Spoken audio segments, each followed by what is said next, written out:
라는 제목으로 말씀 전하도록 하겠습니다. 이게 영적인 정체성인데요. 나는 누구인가 하는 것은 특별히 그리스도인의 성숙과 관계될 때의 중요한 질문입니다. 그리스도인의 성숙. 여러분이 그리스도인으로서 성장하고 의미를 찾고 성취감을 누리며 살기 위해서는 기본적으로 나는 누구인가를 알고 이해해야 됩니다.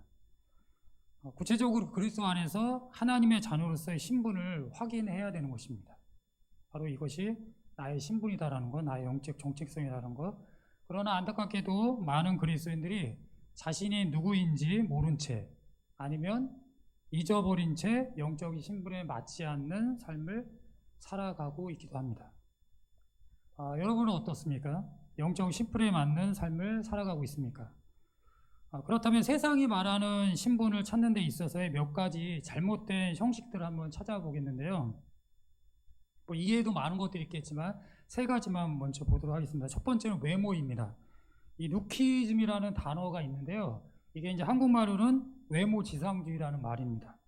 1970년대에 미국 언론에서 처음 쓰기 시작해서 미국 뉴욕타임즈의 칼럼니스트인 윌리엄 세파이어가 2000년 8월 인종, 성별, 종교, 이념 등에 이어 새롭게 등장한 차별 요소로 지목하면서 부각이 되기 시작했습니다. 이 외모지상주의란 외모가 개인 간의 우월과 인생의 성패를 가르는 기준이라고 믿으며 집착하는 것입니다. 외모지상주의 사회에서는 멋진 외모를 연출해내지 못하는 사람들은 무능하며 게으르다고 낙인 찍기가 쉽습니다. 외모가 떨어지면 자신감도 떨어지게 되고요. 자신의 숨은 능력까지도 묻어버리는 것이 현실이기 때문이었습니다. 우리나라 남자들의 연령별 이상형을 보면요.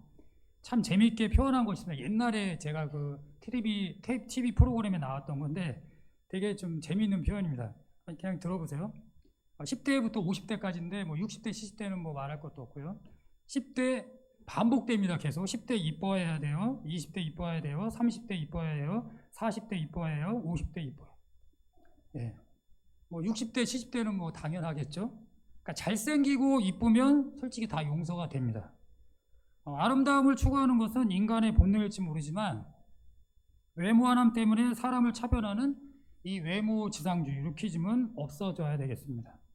외모지상주의에 빠져있는 이 세대 가운데 외모를 위해 투자하기보다 내면의 성장을 위해서 기도하고 가꿔 나아가는 우리가 되어야 되겠습니다.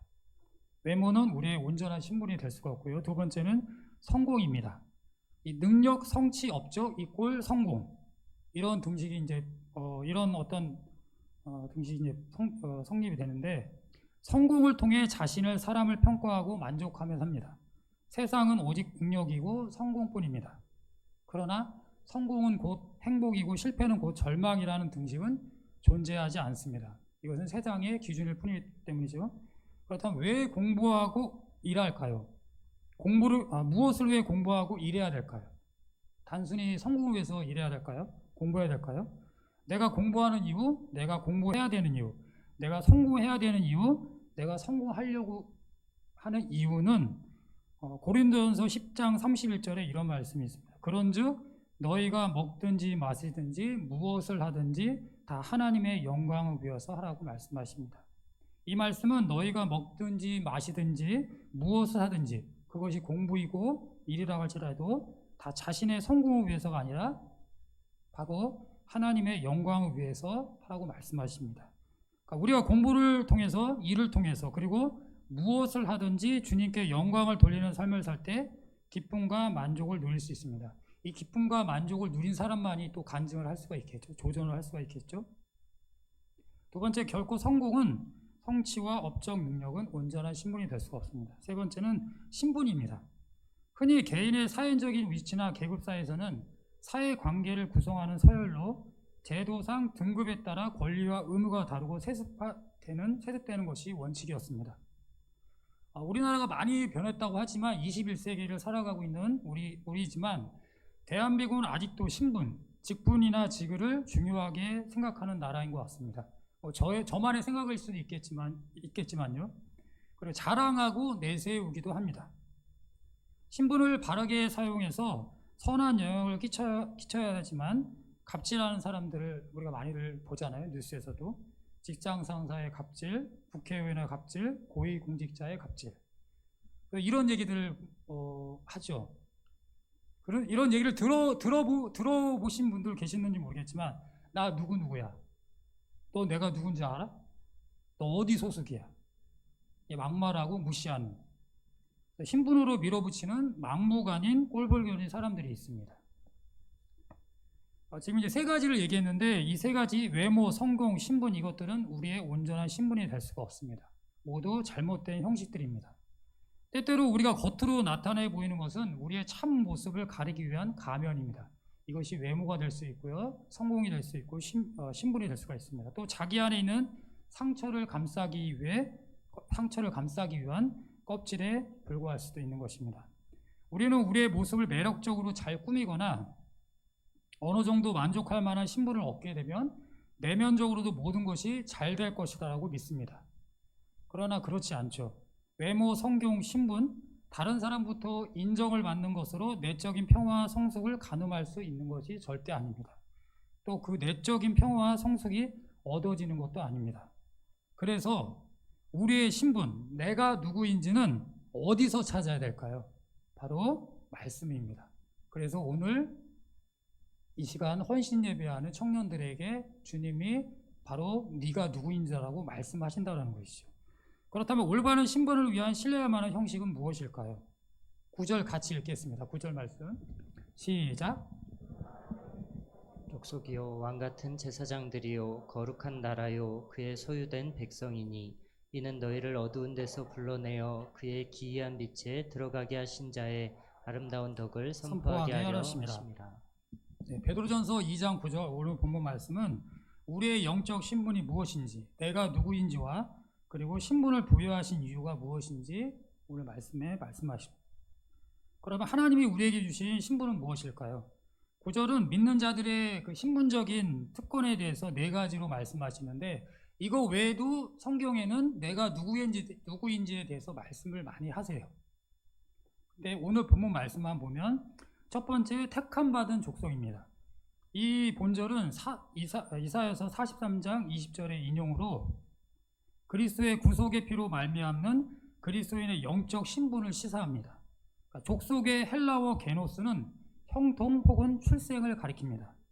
유대인들은 아브라함의 육적인 혈통의 후손으로 하나님이 택하신 족속이 되었다라고 솔직히 자랑했잖아요. 자랑하고 진정한 택함을 받은 족속은 자랑을 했지만, 진정한 택함을 받은 족속은 결코 혈통이나 민족의 차별 없이 그리스도 안에서 그리스도와의 연합을 통해 영적으로 새롭게 태어난 그리스도인들인 것입니다. 따라서 택함을 받은 족속은 그리스도의 피로 맺은 우리 모두가 다 영적 이스라엘을 말씀하신다는 것이죠. 택함 받은 족속입니다. 두 번째, 왕같은 제사장입니다. 이 본절은 또한 출애굽기 6절의 인용으로요, 그리스도와의 연합을 통해 그리스도와 함께 보좌에서 만국을 통치하며 동시에 제사장으로서 하나님을 섬기며, 그래서 우리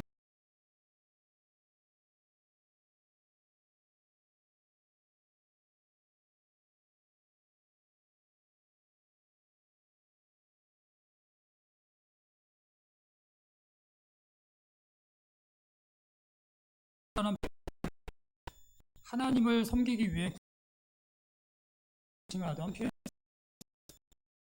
지칭이 누구에게요? 그리스도인들에게 쓰였다는 것. 우리들 되고 정랑 백성들로 살아야 했던 것처럼 구별된 생활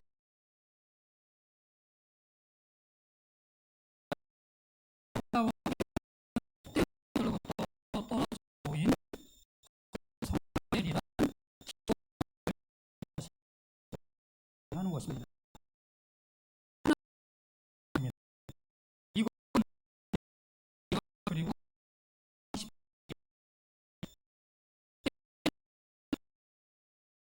가를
하려 합니다.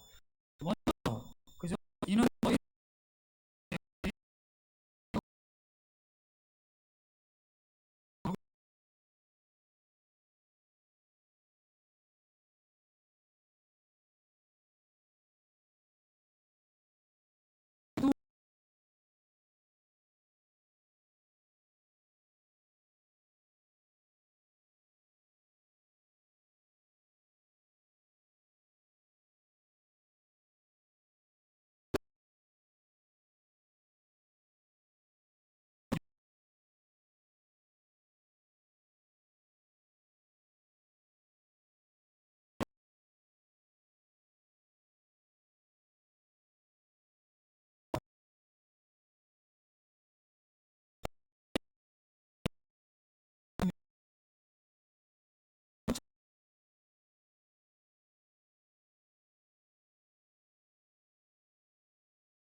하나님의 국류를 얻어 빛 가운데 있어 나는 더 이상 어둠이 아닌 어두운 세상을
하게 되고요. 그리고 택함 받은 하나님의 백성으로 왕 같은 제사장으로 거룩한 나라로 하나님의 소유된 백성으로 어디서요? 세상 가운데 증인되는 삶을 온전히 살아갈 수가 있다는 것입니다. 이것이 중요하겠죠. 교회가 존재해야 될 다른 이유가 있을 수도 있겠지만 바로 예수 그리스도를 전하는 것, 복음을 전하는 것, 빛이 되는 것, 이거보다 더 중요하고 우선적인 것은 없다고 생각되어집니다. 여러분 혹시 본헤퍼라는 사람을 알고 있나요? 독일 개신교 신학자고요. 아돌프 히틀러를 타도하려는 계획에 가담했다가 투옥돼서 처형당했습니다. 그래서 본헤퍼가 나는 누구인가라는 이제 글을 이제 썼는데 제가 이제 짧게 한번 읽어드릴게요. 나는 누구인가? 남들은 종종 내게 말하기를 감방에서 나오는 나의 모습이 어찌나 침착하고 명랑하고 확고한지 마치 성에서 나오는 영주 같다는데 나는 누구인가? 남들은 종종 내게 말하기를 간수들과 대하는 내 모습이 어찌나 자유롭고 사근사근하고 밝은지 마치 내가 명령하는 것 같다는데 나는 누구인가? 남들은 종종 내게 말하기를 불행한 나날을 견뎌내는 내 모습이 어찌나 한결같고 번글거리고 당당한지 늘 승리하는 사람 같다는 남들이 말하는 내가 참 나인가? 나 스스로 아는 내가 참 나인가? 세상에 갇힌 새처럼 불안하고 그립고 병확한 나, 목 졸린 사람처럼 숨을 쉬려고 버둥거리는 나, 빛깔과 꽃, 새소리에 줄이고 따뜻한 말과 인정에 목말라 하는 나, 방자함과 사소한 모욕에도 치를 떠는 나, 좋은 일을 학수고대하며 서성거리는 나, 멀리 있는 벗의 신번을 무력하게 걱정하는 나, 기도에도 생각에도 일에도 지쳐 멍한 나, 풀이 죽어 작별을 준비하는 나인데 나는 누구인가? 이것이 나인가? 저것이 나인가? 오늘은 이 사람이고 내일은 저 사람인가? 둘 다인가? 사람들 앞에서는 허세를 부리고 자신 앞에선 천박하게 우는 소리 잘하는 겁쟁이인가? 내 속에 남아있는 것은 이미 거둔 승리 앞에서 꽁무니 빼는 회전면 같은가? 마지막으로 나는 누구인가? 으스스한 물음이 나를 조롱합니다. 내가 누구인지 당신은 아시오니 나는 당신의 것입니다. 오 하나님. 이러한 나는 누구인가라는 이제 글을 썼는데요. 마무리하고 마치겠는데요. 나는 누구인가? 구원받은 나는 하나님의 택함을 받은 족속이고요. 나는 왕 같은 제사장이고요. 나는 거룩한 나라이고요. 나는 하나님의 소유된 백성입니다. 택함받은 내가, 왕 같은 제사장인 내가, 거룩한 나라인 내가, 하나님의 소유된 내가 살아가는 이유는 오늘 말씀에 나와 있는 것처럼, 근데 이거를 꼭 기억하셔야 됩니다. 세상에서. 그리고 또 기억하셔야 될 것, 삶으로입니다. 세상에서 삶으로 아름다운 덕을 선포하는 것입니다. 짧게 한국에 돌아와서 제 간증을 하자면 그 전부터 그런 생각을 참 많이 했어요. 성교지에서 사모님들도 그렇고 선교사님들 안에서도 가끔 그런 얘기를 해요. 한국에 있는 분들, 성도님들이, 목사님들이 오히려 더 힘들 것 같다. 그 정도로 지금 한국은 엄청난 변화와 쉽지 않은 삶을 살아가고 있는 그런 삶을 살아가고 있잖아요. 솔직히 크리스찬들이 안 믿는 사람하고 같이 함께 한다는 것 자체가 선한 영향력을 끼친다는 것 자체가 쉽지가 않다라는 이제 그런 상황들을 보면서 많이 고민이 되더라고요. 얼마나 힘들까? 얼마나 몸부림을 치고 있을까? 우리 성도님들이, 우리 청년들이 직장에서, 캠퍼스에서 어떻게 보면 또 타협할 수도 있는 거잖아요. 에라 모르겠다. 너무 힘들다. 타협할 수도 있고 포기할 수도 있고 그냥 같이 갈 수도 있는 거고. 그런 상황에서 이 베드로 전서는요, 로마 황제를 통해서 지금 핍박을 받는 사람들에게 쓴 편지예요. 솔직히 우리는 그러한 일들은 없잖아요. 그렇다고 그것을 제가 지금 이 자리에서 얘기하고 싶은 것은 절대 아닙니다. 우리는 우리만의 지금 상황이 있는 거기 때문에 그렇죠. 이 상황에서 우리는 어떻게 살아가야 되는지 베드로가 지금 분명하게 얘기를 하고 있는 거예요. 너는 누구다. 지금 핍박을 받고 있지만 너는 누구다. 그 확신을 갖고 그 핍박 가운데서 이런 네가 누구인지 그것을 확신하고 바로 그 상황 속에서도 너는 이렇게 살 수 있다. 이렇게 살아야 된다라고 말하고 있다라는 거겠죠. 우리에게도 똑같은 말씀이 아닐까라는 생각이 들어집니다. 오늘 헌신하는 청년들이 내가 누구인지 확신을 가지고 담대하게, 지혜롭게, 겸손하게 아름다운 덕을 선포하는 삶을 살기 축복합니다. 그것만이 은혜이고 또 축복이라는 것을 잊지 않으셨으면 좋겠고요. 정말 확신을 갖고 담대하게, 지혜롭게, 겸손하게 살아가셨으면 좋겠습니다. 그런 삶을 통해서 하나님이 놀라운 축복을 주시고 그 축복을 또한 믿지 않는 사람에게 또 같이 함께하는 한 분 한 분 가정에서도 또 캠퍼스에서도 직장에서도 그 축복과 은혜를 흘려보내는 우리 청년들 한 사람 한 사람 그리고 성도님들 한 분 한 분이 되셨으면 좋겠습니다. 네, 제가 기도하고 마치도록 하겠습니다. 기도하겠습니다. 저희를 어두움에서 끌어내어 빛 가운데로 인도하신 하나님 감사합니다. 저희에게